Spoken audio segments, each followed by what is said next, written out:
విష్ణు సహస్రనామము 55వ శ్లోకము.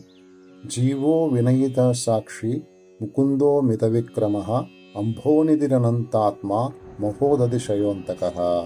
ఓం జీవాయ నమ. శరీరము, ఇంద్రియములు, మనోబుద్ధులతో కూడిన ఆత్మ జీవునుగా ఎరుగబడుచున్నది. జీవుడు సుఖదుఖములు అనుభవించు ఈ క్షేత్రమందు క్షేత్రజ్ఞునిగా వ్యవహరించుచున్నాడు.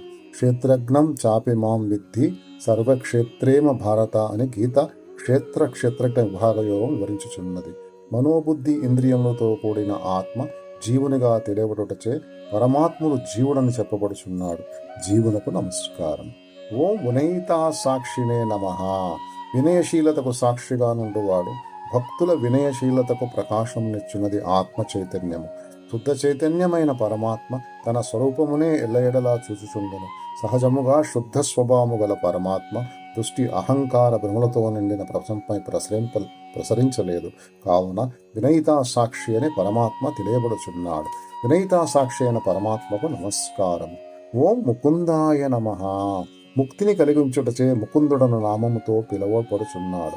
సంసార తాపత్రయముల నుండి విడివడుటకు సతమతమగుచు శరణాగతి వచ్చిన భక్తులకు మోక్షమును ప్రదాశించుట చేత నారాయణుడు ముకుందునిగా భావించబడుచున్నాడు. ముకుందునకు నమస్కారం. ఓం అమిత విక్రమాయ నమః. అమిత పరాక్రముడని అర్థము. సాటిలేని శక్తిమంతుడు, కొలుచుటకు సాధ్యపడని అడుగులు వేసిన వాడని మరి ఒక అర్థము. వామనావతారమందు ముల్లోకములను 3 అడుగులచే ఆక్రమించినట్లు పురాణములు చెప్పుచున్నవి. ఈ కారణముచే విష్ణువుకు త్రివిక్రముడని పేరు కలిగెను. వామనుడు వేసిన అడుగులు కొలత బద్ద కందనివే. అందుచే అమిత విక్రముడు విష్ణువు. అమిత విక్రమునికి నమస్కారము. ఓం అంభోనిధియే నమః.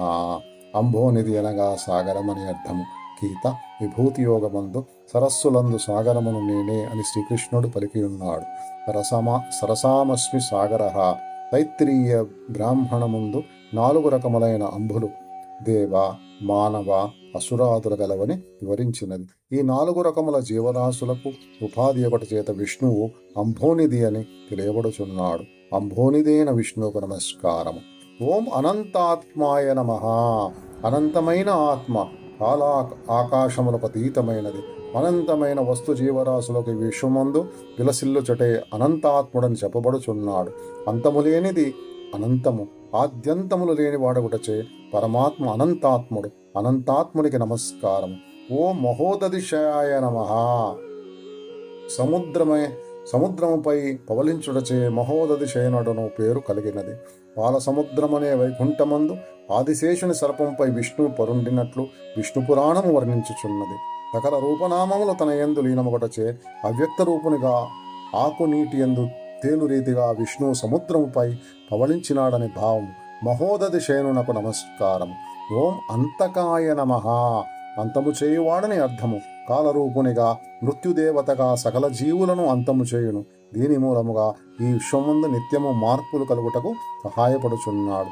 ఈ మార్పులు సృజన శక్తికి, సృష్టి అభివృద్ధికి అవసరము. అంతము చేయుచు మార్పును సృష్టించుటచే అంతకాయుడని విష్ణువు తెలియబడుచున్నాడు. అంతకాయునకు నమస్కారం. ఓం నమో భగవతే వాసుదేవాయ.